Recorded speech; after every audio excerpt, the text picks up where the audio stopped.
చిరంజీవి గారికి పద్మవిభూషణ్ ఇవ్వబోతున్నారా? ఇది నిజమా లేకపోతే సోషల్ మీడియాలో జరుగుతున్నటువంటి ప్రచారమా? ఇది విశ్వసనీయ వర్గాల నుంచి వచ్చినటువంటి సమాచారం అని చెప్పి కొన్ని ఇంగ్లీష్ పత్రికల్లో కూడా ఈ వార్త రావడంతో దీనికి బలం చేకూరుతుంది.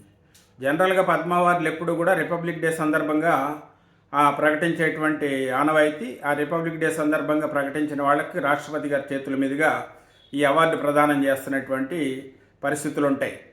గతంలో చిరంజీవి గారికి పద్మభూషణ్ అవార్డు వచ్చింది. దేశంలో పద్మ అవార్డులో దేశంలో అత్యంత గౌరవప్రదమైన అవార్డులో 3వ అవార్డు అది. తర్వాత పద్మవిభూషణ్ అవార్డు ఇవ్వాలి అనేటువంటి సంకల్పం, అంటే దేశంలోనే అత్యున్నత పౌర పురస్కారం, 2వ పౌర పురస్కారం, దేశంలోనే 2వ అత్యున్నత పౌర పురస్కారం చిరంజీవి గారికి ఇవ్వబోతున్నారనేటువంటి వార్త ఆయన అభిమానుల్లో సంతోషాన్ని కలిగిస్తున్నటువంటి విషయం. నిజంగా ఏంటంటే చిరంజీవి గారు ఆయన యొక్క ప్రయాణం ఒకసారి గమనిస్తే ఒక చిన్న మొక్క ఇంతింతై ఒటిడింతై అనే చందంగా ఆయన చిన్నగా మొదలై ఒక వటవృక్షంలాగా వ్యాప్తి చెందినటువంటి పరిస్థితి.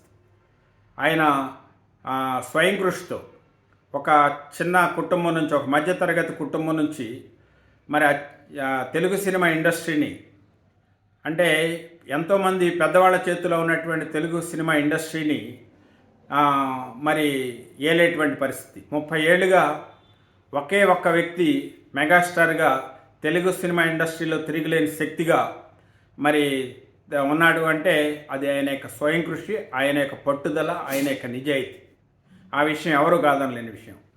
ఆయన సినిమాలు చేసుకుంటూ ఒక సినిమా హీరోగా ఆయన డబ్బులు సంపాదించుకోవటమే కాకుండా ఆయన యొక్క అభిమానులని సేవా కార్యక్రమాల వైపు మళ్లించినటువంటి ఏకైక హీరో ఎవరన్నారంటే మెగాస్టార్ చిరంజీవి గారు అంటాను, ఏమాత్రం సందేహం లేదు.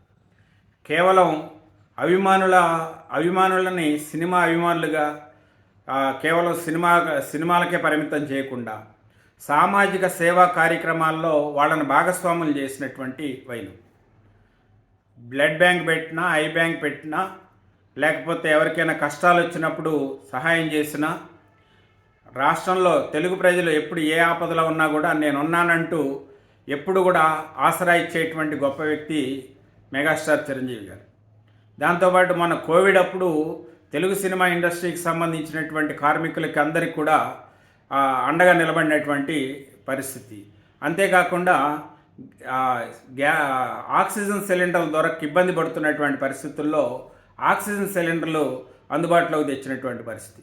ఒక పక్కన సినిమాలు చేసుకుంటూ మరొక పక్కన సేవా కార్యక్రమాలు ఉధృతం చేసుకుంటూ ఎవరైనా సినిమా పరిశ్రమకు సంబంధించి కానీ ఎవరైనా కష్టాల్లో ఉన్నారంటే వాళ్ళు అడిగి అడగకుండానే మరి ఎవరికి రెండో కంటోడు తెలియకుండా వాళ్ళకి ఆర్థిక సహాయం చేసేటువంటి వ్యక్తి చిరంజీవి గారు. అలాగే చిరంజీవి గారు ఎదుగుదల పైన అనేక మంది అనేక రకాలైనటువంటి విమర్శలు చేస్తున్నటువంటి పరిస్థితి కూడా ఉంది. గతంలో కూడా తెలుగు సినిమాకి సంబంధించి 75 సంవత్సరాల తెలుగు సినిమా వజ్రోత్సవ కార్యక్రమం జరుగుతూ ఉంటే ఆ కార్యక్రమంలో లెజెండ్ చిరంజీవి అంటాన్ని అంగీకరించలేదు మోహన్ బాబు లాంటి వాళ్ళు.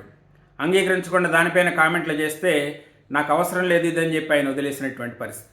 అక్కడి నుంచి ఆయన పద్మభూషణ్ అవార్డు రాష్ట్రపతి చేతుల మీదుగా తీసుకున్నారు.